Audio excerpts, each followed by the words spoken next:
Assalamualaikum warahmatullahi wabarakatuh. Izin memperkenalkan diri. Nama saya Sabita Adani Rahman dari Program Studi Teknik Sipil dengan NIM 33362200066. Di sini saya akan memaparkan mengenai proses dan prosedur tanggap darurat pada proyek konstruksi.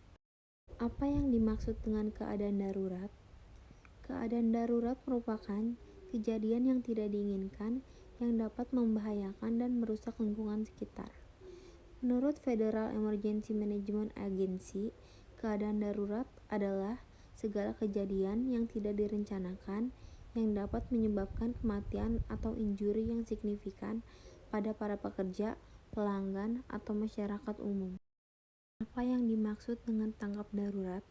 Tanggap darurat adalah serangkaian kegiatan yang dilakukan dengan segera pada saat kejadian bencana untuk menangani dampak buruk yang ditimbulkan. Upaya ini penting dilakukan untuk menanggulangi semua kejadian bencana secara cepat, tepat, dan akurat, serta untuk menekan timbulnya korban jiwa dan kerugian akibat kejadian bencana.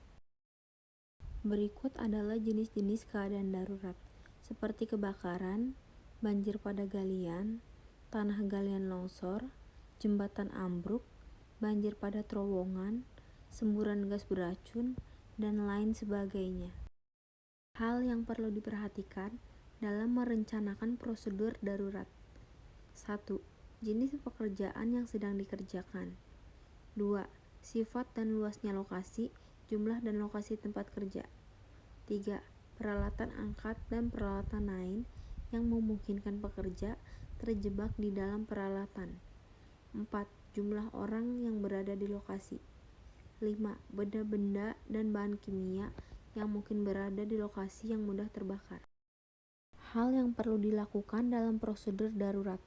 1. Kemungkinan timbul keadaan darurat minim. 2. Informasikan keadaan darurat kepada setiap orang di lokasi. 3. Pastikan semua orang di lokasi tahu tanda darurat. 4. Menempatkan orang yang terlatih tanggap darurat di lokasi pekerjaan. 5. Jalur penyelamatan harus tersedia, bebas hambatan dan cukup terang. 6. Rencanakan menghubungi instansi darurat. 7. Tersedia jalur khusus regu darurat untuk menuju lokasi.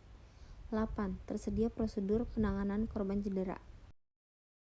Pada hari Jumat 11 Maret 2022, telah terjadi kebakaran di sebuah bangunan apartemen yang masih dalam tahap konstruksi di Jalan Raya Daan Mogot, Jakarta Barat. Api diduga dari tumpukan kayu bekas di lantai 13 apartemen, kemudian merambat ke atas.